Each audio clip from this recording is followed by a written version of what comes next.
BlueHalo wins $30 million deal. Navy goes underwater.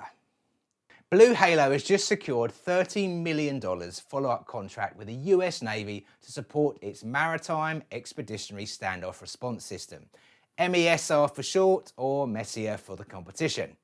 Awarded by the Naval Information Warfare Center Pacific, the 5-year deal backs the Navy's ongoing use of Mission Specialist Defender, an advanced underwater robot designed for high-risk missions like disarming explosive or on a calmer day cleaning fish farm nets. Versatility matters. This follows the Navy's $92 million contract with VideoRay last year, who coincidentally was acquired by BlueHalo in November. So yes, this is BlueHalo backing BlueHalo. Efficient. CEO Jonathan Moneymaker says the deal highlights how adaptable the commercial off-the-shelf solutions are for Navy operations. And when your robot can dive 1,000 meters deep with 7 thrusters and modular payloads, it's not hard to see the appeal.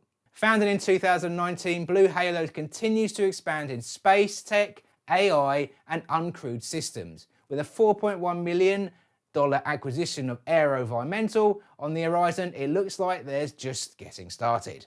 And that's your robot news update for today. Don't forget to join me for my weekly live Robot Optimized workshop if you're interested in learning about robotics and the latest trends for business. Also, make sure to subscribe to the channel so you don't miss out on future updates. I'm RoboPhil from Robot Philosophy, and I'll see you next time.